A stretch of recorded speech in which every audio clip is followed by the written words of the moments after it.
So recently, Jeff Nippert got pushed by this dude because he was defending science-based lifting, and for some reason, this guy got all pissed off. I don't know why he got pissed off, but apparently, Jeff Nippert said enough for him to get mad enough to physically assault him. But a lot of people know that I'm not a big fan of science-based lifting, but I feel like a lot of people don't really understand why I'm not a big fan of science-based lifting. So I figured I'd do this presentation here discussing what science-based lifting is, or at least what I think it is, and why it's terrible. So before I get started with this explanation, if you are interested in programs, be sure to check out my 90-day aesthetic body blueprint and my 120-day peak athleticism package. The 90-day aesthetic body blueprint is more focused on aesthetics and hypertrophy, and the 120-day peak athleticism package is more focused on performance. They both include different monthly workouts, access to the private community, as well as weekly Q&A calls. So if you're interested, links will be in the description. But if you're someone who thinks they benefit more from one-on-one coaching, I also do one-on-one coaching. So all these will be in the description. This is one thing that I've been hearing a lot online. I'm a science-based lifter, right? And this could apply to me too. I have a bachelor's of science in exercise science. I have the physical therapy version because I was in PT school for a little bit. I have 5 years of schooling, and the way that my school worked, it was 3 years grad school, or 3 years undergrad, 3 years grad. I did 3 years undergrad and 2 years of grad school. I have 1 year left. I made a video discussing why I didn't finish PT school. And I also do a lot of studying on my own, especially for athletic performance, because PT, unless you do like a residency after PT, then you don't really learn too much about athletic performance and about at least sports rehab too. So we are all science-based to some degree. Like, I'm not going out there, and nobody's going out there just picking things out of the blue and saying, I guess this works, I just do this exercise or whatever. Everyone is science-based to some degree, right?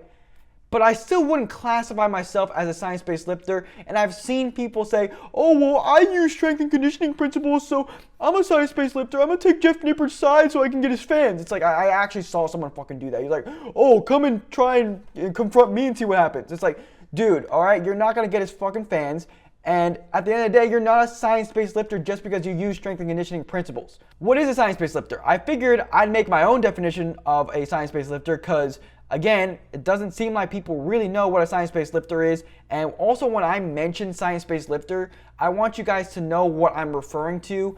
Just because, again, there's different ideas, and I also don't want you to think that maybe I'm criticizing the way this other person trains who claims as a science-based lifter, when in reality, I wouldn't classify them. So essentially, here's the definition of science-based lifter so you're not confused as who I'm referring to or what kind of training style I'm referring to. I wrote this own definition. This should be in the dictionary because it's so good and it's so professional. I stated that a science-based lifter is a lifter who is so obsessed with hypertrophy that they do whatever they can possibly do to try and maximize it. This typically includes using recent literature to create their own exercises, regardless of if more research needs to be done, or the new exercise heavily decreases the functionality of a previous variation. I put N previous variation, but whatever. So that's what I believe a science-based lifter is. I'm going to go a little bit more in detail about these things later in this video. So examples of what science-based lifters do. I'm going to go over all of these points in detail in this video. So they make exercises more stable, they prioritize machines, even though research contradicts this for hypertrophy. They like to brace against objects or change body position to make exercises more stable. An example is Jeff Nippert's prone lat pull down.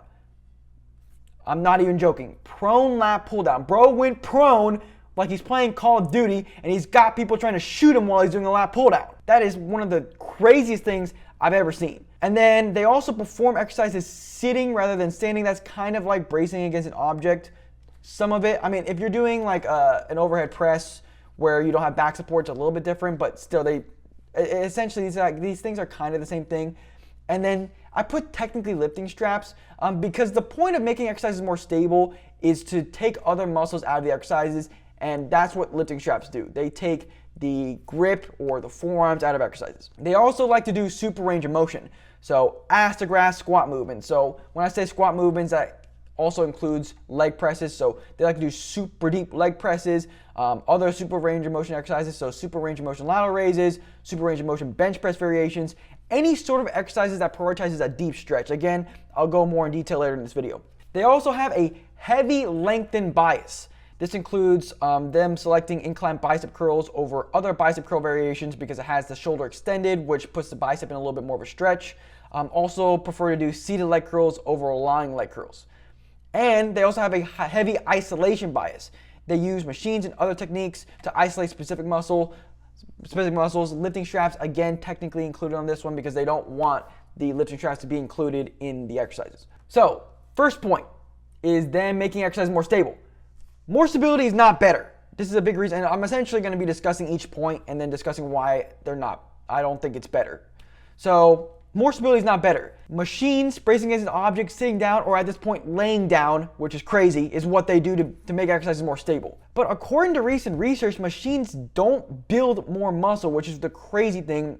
So it's like, is it really safe to assume that taking stability out builds more muscle? I mean, there's a lot of research studies that show that free weights and machines build the same amount of muscle if you're going close to failure. So again, is it really safe to assume that just taking out stability builds more muscle? I mean, there needs to be more research done on this, especially when they consider things like using lifting straps and other things like that. And when I say this, I mean minus instability devices. The reason why I say minus instability devices is a lot of people think that I always discuss stability and they think that I'm vouching for using like BOSU balls and super unstable exercises or instability devices, which is crazy. I've never stated that I recommend instability devices for hypertrophy, strength, and power development, and there's been research that shows that they're not recommended for that. And also, instability devices are really only used for rehab purposes. Like, even if you're trying to improve balance and stability, you're going to be doing fast plyometrics and unilateral leg exercises, so that's not even good for that. That's my rant on instability devices, or more of my rant on people thinking that I love instability devices for some reason. Overall, taking away stability will lead to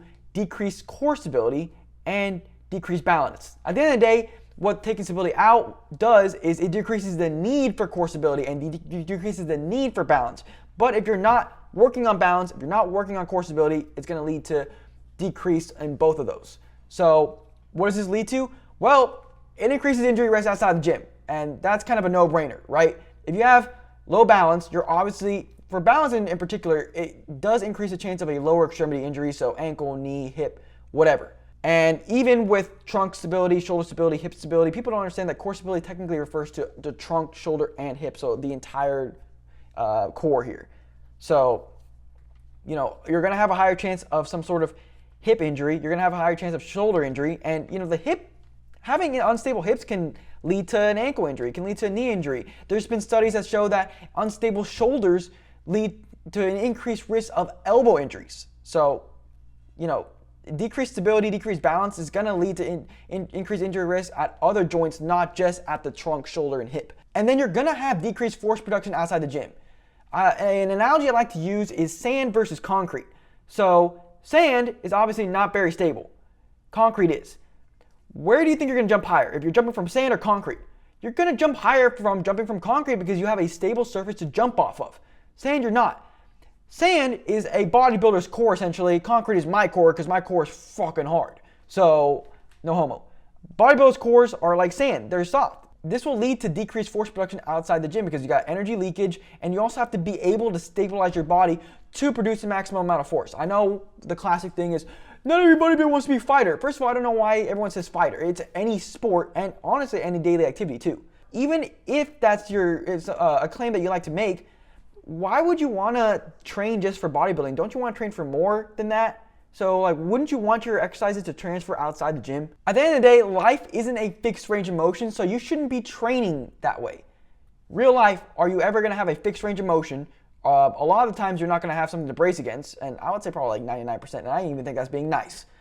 You're not going to have something to brace against, you're not going to have fixed range of motion, so why are you doing that in the gym? It makes no sense to me. If core stability is required, that means exercise is more functional. And when I mean more functional, I mean that the exercise transfers outside the gym better and will help you with daily activities, sports activities, and essentially any task.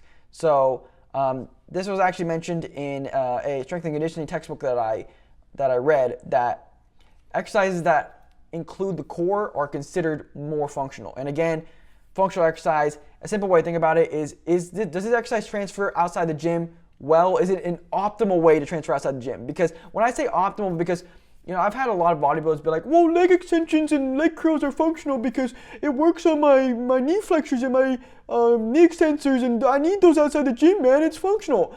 If I gave a fat ass leg extensions and leg curls, Would it help them run faster? Yeah, it would help them run faster. Is it optimal? No. So it's not functional, because you can give anybody anything and they'll get better at, or any exercise in this case. You can give someone any exercise and they'll get better at anything. Leg curls and leg extensions are a really popular one. Again, if I give a fat ass leg extensions and leg curls, they'll be able to walk better, they'll be able to run better. But is it optimal? No, so it's not functional, okay? Gotta put an end to that stupid argument. All right, now super range of motion. These are exercises that involve extreme ranges of motion. This is popularized by Marlon Iswartel, kind of Jeffrey Nipples, but I've noticed that Jeffrey Nipples doesn't do such crazy ranges of motion. He does vouch for getting a super deep stretch, but not to the same degree that Marlon does. Again, requires deep stretches, but I don't understand where the logic in this comes from. I guess it's because they heard that long links are better for muscle growth, so they kind of like went on steroids for this. I think that's pretty crazy, but they are right that deeper is better. Okay, no one is saying that long links are not important for muscle growth. I've never said go partial range of motion or only do the shortened portion of the lift. But it's only better to a certain point. This is why I feel like a lot of people don't understand. That going deeper is better, yes, but to a certain point. Here are two. This one is a study, and this one is a journal. So this did a brief review. Here's the title here: brief review of the effects of the squat. Brief review of the effects of the squat. And then this one is the effects of squat training with different depths on lower limb muscle volumes. Both of these studies found that going past 90 degrees of knee flexion, my face is covering this one, but whatever, did not lead to more quad growth. But if you listen to Marlon and Jeffrey, I thought that going deeper was always better. It's going to lead to more quad growth. But these studies only found that going to 90 degrees is all you needed. A lot of people will try and counter me because some people look at the studies that I give them and be like, well, this study found that going deeper is better for muscle growth of the legs. And I don't know why they try and counter me, because I'm just going to slip that shit and crack you with an overhand right. They don't understand that that going deeper is better for adductor and glute growth, not quads. This is why I don't recommend doing 90-degree of knee flexion squats, because not for quad growth. Again, here, both of these studies, and this one took a look at different studies, they found that going past 90 degrees does not lead to more quad growth. But going deeper does lead to more glute and adductor growth, so that's why I don't vouch for 90-degree squats. I always vouch for deeper squats. So make sure you actually read the studies and don't be like these idiots who claim that, who just read the conclusion and think they know what they're talking about. Continued, super range of motion. Why this is stupid and what you should do instead. Again, the deeper the stretch does not mean the more hypertrophy you get. And again, this seems to be a different point for specific muscles. And in my opinion, this actually may be less hypertrophic, because you end up using less load. More range of motion is required when you do this, and you fall into a more disadvantageous position.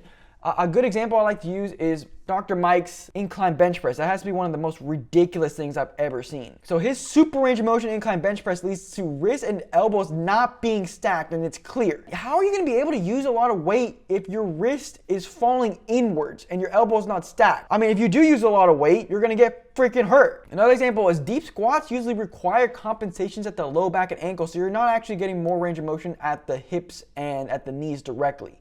So even if you think you're going deeper, a lot of times you're not. And actually the compensations at the low back and ankle can lead to a little bit of back pain here, ankle pain, could be even knee.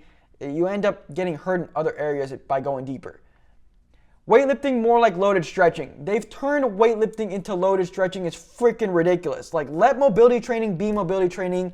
Let weightlifting do its job. I don't understand why they're trying to combine this just because they think that the deeper you go, the better, which again, I debunked that, because if that was true, 140 degrees of knee flexion on a squat would have been the better choice. Solution: use a comfortable functional range of motion. When I say functional range of motion, I mean a range of motion is required to complete certain tasks. And a ton of people are stupid, and they're like, oh, well, this person does 140 degrees of knee flexion, this athlete does this. It's like, yes, outliers are involved, but the majority of people don't even need to do that crazy range of motion. Like, when am I going to push this far away? Like, I promise you now, I'm not. It's probably going to be here. It's probably more realistic. I'm not going to be pushing people from like this crazy position here. Another example is deep squats. So a lot of sports don't require a deep squat. A big example is soccer, because you use your legs all the time. You're not going to be in a deep squat position. When you're running, when you're jumping, when you're kicking, you don't need that much knee flexion. And actually kicking involves a lot of the core and the hips, and the hips is included though, but the hips and core technically, because people don't consider the hips to be part of the core, but it is. With deep squatting, I know some people be like, oh, well, this person needs to go deep, or I like going deep. It's like, okay, so when in real life, even if you are in a deep squat, when do you need to produce high forces from that position? Thank you. But when it comes to hypertrophy, I usually recommend 120 degrees plus or minus 10 degrees. So again, it's a little bit deeper because of the glute and adductor growth, not because of the quads. But if you're an athlete, going up to like 90-degree squats, adding those in will be good because again, you don't even need 120 degrees to run and jump. So light stretch is all you really need. You can go deeper if you want to. I'm not going to say that like if you want to go deeper, you shouldn't. I think going extreme is not a good idea. But if you want to go deeper, get a stretch, that's fine. But don't overdo it. Light stretch is all you need. Next thing is heavy lengthened bias. An example is our leg curls. They always prefer seated leg curls over the laying leg curl, which recent research shows that it does build more muscle. But my counter to this is life isn't done exclusively in the lengthened position.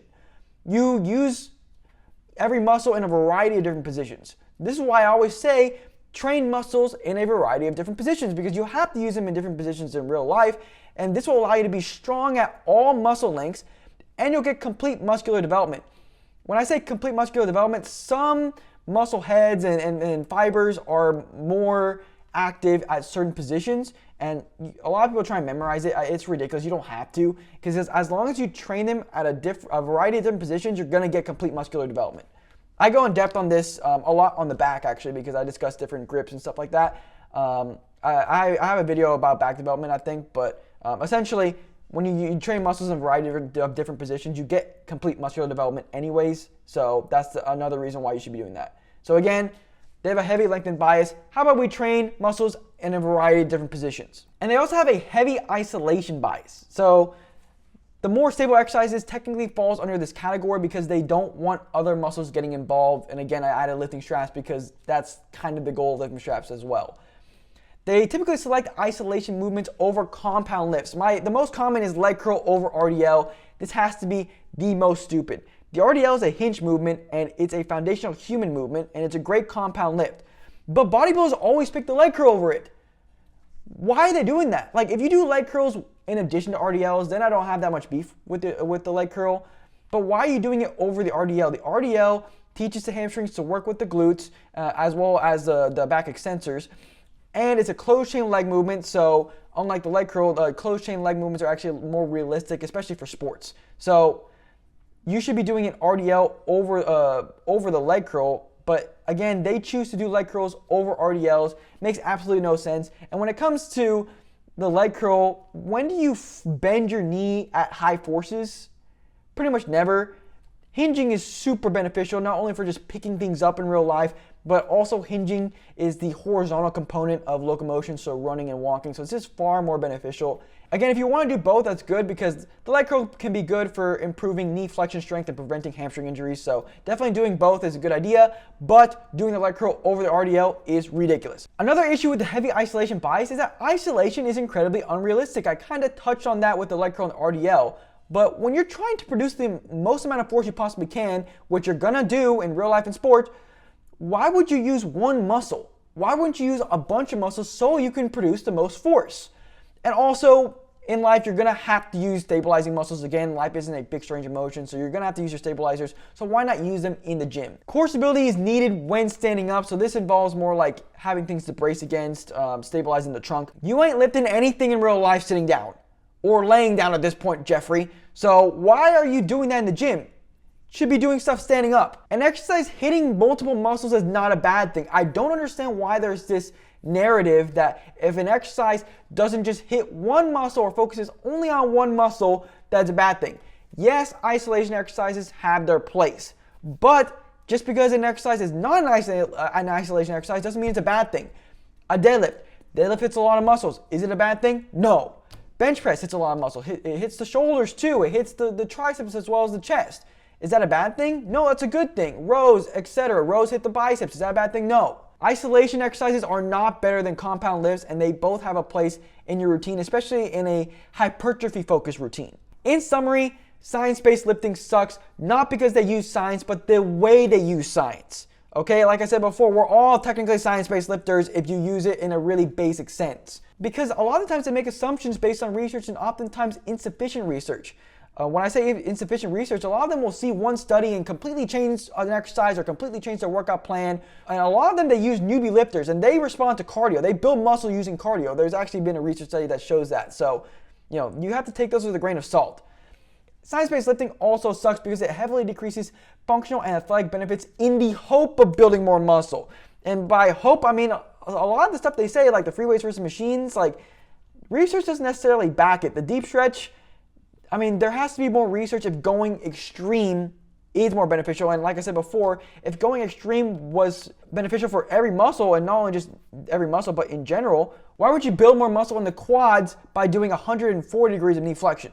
Why did you build the same amount of muscle doing 140 degrees of knee flexion as 90? You see, it doesn't really make sense, but they act like it's a concrete fact. At the end of the day, if you want to do science-based lifting, go ahead and do it, but this is why I don't think science-based lifting is good, and I don't think it's a good idea. And like I said before, this is kind of the main reason why, is because it heavily decreases functional athletic benefits in the hope of building more muscle. Thanks for watching this video. Let me know if you like this new format. It'll be way easier for me to, I feel like, teach you guys, as well as get more videos out more consistently. Also, I recently did a leg and triceps video, so be sure to check that out.